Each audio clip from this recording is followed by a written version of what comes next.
Guys, I hope that you guys are doing amazing wherever you are in the world. My name is Boom Shikha and I welcome you to my channel. I welcome you to all my videos on INFJs. I hope that you guys find them useful and you're able to use them in your life in order to become the best version of yourself. In this video, I wanted to speak to you guys about how INFJs in a relationship, so this is kind of continuing on with the dating sequence that I've been doing. In relationships, any kind of relationship, we are non-communicative about our needs. Now, this is not deliberate, maybe it is a little bit, but mostly it's because we have no idea ourselves what our needs are, right? And when I was in a relationship a long time ago, my partner would always be asking me, so, how are you feeling? What do you need? Are you hungry? And he'd always be, because he was a good guy, he's always trying to take care of me, but I was very non-communicative about the fact that I was like, I'm fine. That was my answer. My stock answer every single time was like, I'm fine, everything's fine, everything's good, everything's fine, everything's good, I'm fine. And even right now, like people ask me, how's everything going? How's your project going? Blah, blah, blah. I'm like, good. It's going good. Because I have no idea how to communicate with people about my needs. I might need something, but I'm never going to tell them that I need something. Not only because I don't want to seem weak, but also because it's not their responsibility to take care of me and my needs. It's not. It's my responsibility. And so if something's happening with me, if I figure it out, when I figure it out, I'm going to take care of that shit myself. I don't need you guys to take care of it. So why would I tell you about it? Why? So in a relationship, and I've had guys message me, or people message me saying, I'm dating an INFJ, and I have no idea what she needs. I have no idea. Why wouldn't she just tell me? I don't think this is just an INFJ thing. I think it's also a female thing sometimes. We want people to sometimes just realize what our needs are, or just to leave us alone and let us do our own thing. But I know when I was in a relationship, I really had to force myself to be like, okay, cool. Okay, he really needs to know how I'm feeling. He really needs to understand how I am right now. Okay, so think about it. Say something out loud. Say something about what's going on with you. And it's actually really one of the weirdest and hardest things I had to do. It's so weird to even say it out loud, but I had a really hard time with that. And that's one of the reasons I really don't want to be in a relationship anymore, is because to have that conversation was one of the most difficult things for me. Not only is it difficult for me to have that conversation about my needs with myself and to realize, okay, I need some time off, or to realize, I just really, really need some food right now, or to say, I really just need a hug right now, or things like that. To say that to myself is so hard, to actually articulate it out loud, to say it out loud, say, this is my need, and I'm a human being, and I have needs, kind of thing, right? But to say it out loud to someone else is like the worst thing for me in my head. It just feels so icky. It feels really, really icky. I don't like it. I don't want to share that with anyone else. I just want to do my own thing. I just want to be by myself. I just want to take care of myself. But of course, when you're in a relationship, that's not the whole point of it. You're not in a relationship so you can just take care of yourself or take care of that other person.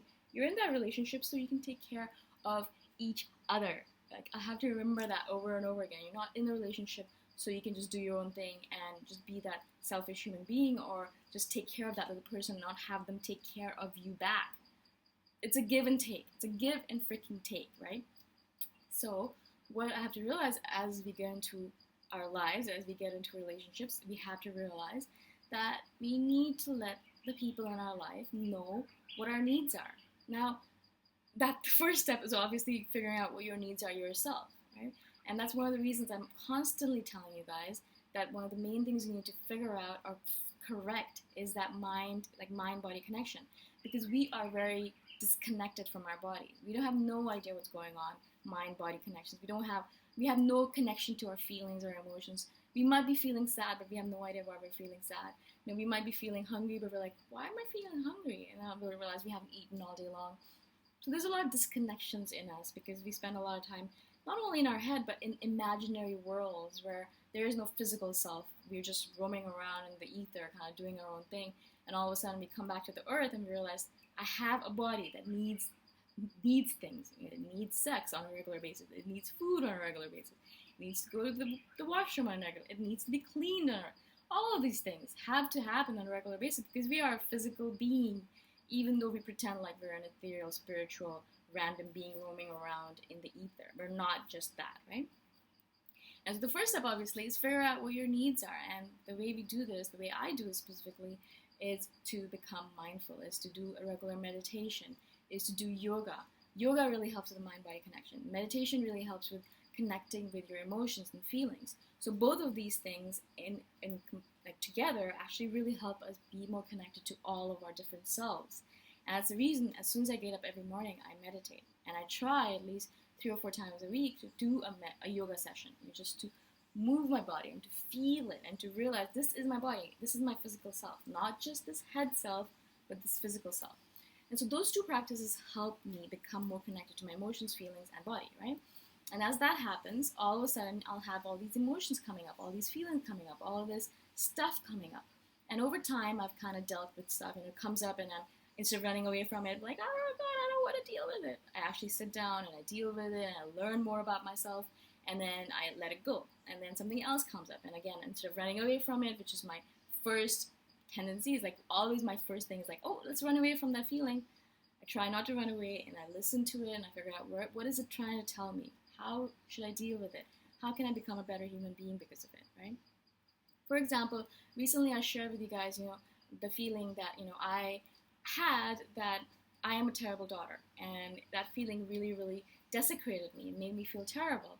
But then as soon as I accepted it, that yes, I am a terrible daughter because that's what I've chosen to be, as soon as I accepted it, all of a sudden, all of this emotion, all this guilt, all this regret, all this stuff dissipated, and I could feel myself relaxing into it, right? And this is just one example. It's a big example, but it's just one. There's so many random things that are happening during the day where I sit down and I stop and I think to myself, my stomach is growling. What does that mean? And all of a sudden I realize I haven't had any food all day. Or my mouth will be dry, and I'll think to myself, my mouth is dry. Why? I'm like, oh, I need to drink water.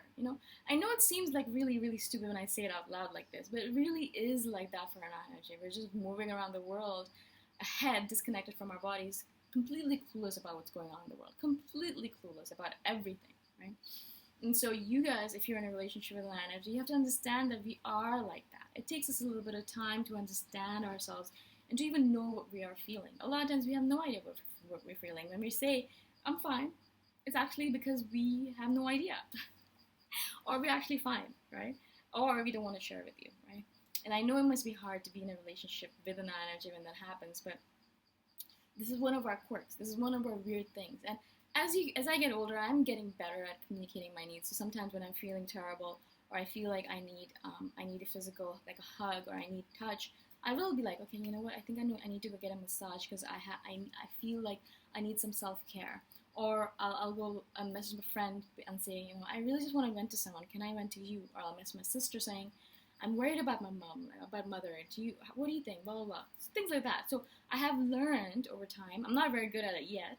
I'm still learning about that. But I'm getting better at reaching out when I need something and saying, okay, cool, I need something. Reaching out when I need some food. But like, okay, cool, you need to feed yourself because you haven't eaten anything all day. Or reaching out when I need some water, or when I need some hugs, or when I need some physical touch, or when I need some love, or when I need something, whatever it might be. It's getting easier for me, little by little, to reach out. Right?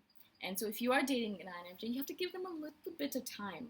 As I've said before, like INFJs need a lot of time in everything. But eventually, when you're in a relationship with an INFJ, they will begin to trust you enough that they will be able to share their needs with you eventually. It will happen. It did happen for me, and I'm sure it has happened for other people as well. We're not always non-communicative. We just start off like that because it takes us a little bit of time, as always, to trust the person in front of us. We don't know. Can I trust this person? What if I tell them my deepest, darkest secrets, and they hear them, and then they laugh in my face, or they throw it against me when we fight, or they tell everyone else about it, or they share it with the world? All of these thoughts and feelings come up for us, all these insecurities, and we feel like, oh my God, it's better just to keep it all inside of me. It's safer that way. I don't have to feel so scared to share myself. I don't have to feel worried about this person using it against me. So we just keep it to ourselves. And mostly we're very good at taking care of ourselves and our needs, so we don't have to share it with other people. But when we're in a relationship, it's the whole thing of being in a relationship. That's the whole point of it. That's why you're in a relationship, so you can share your needs with this person, right? But it takes us a little bit of time to trust you to get to that point. It took me months to trust this person that I was in a relationship with, to tell them, I need this, I need that, whatever I need. It took me a long time to get to that point. So if you are dating an INFJ, give them a little bit of time, right?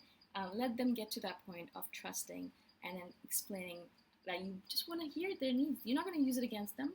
explain that to them. Explain to them that you're not going to use it against them, you're not going to hold it against them. You just want to know because you love them and care about them and want to help them and want to be there for them, basically, right? I'm guessing that's the reason. And so I hope this video helps you guys. I just wanted to share this with you because it was so important for you guys to realize that this is not something we're doing against you because we hate you or because we don't want to be with you or something like that. It's a process. It takes us a little bit of time to get to that point where we can say, I need a hug, or I need this, or I need that. It takes us a little bit of time, not only with ourselves and with loved ones, but in general. Like, I have a really hard time asking for help. Extremely hard time. I've done a video on this before. It's just like one of those things that I'd rather die than ask for help sometimes, yeah? Which is the worst thing. I hate that about myself. I'm trying to improve on that. So I will try. I'll do little things to not be like that, right? But this is who we are. So I know you guys love us for who we are. That's why you're with us. So I want to explain a little bit of how you can deal with this. I hope this makes sense. If you guys have any questions at all, please message me anytime. I'm always here to answer your questions.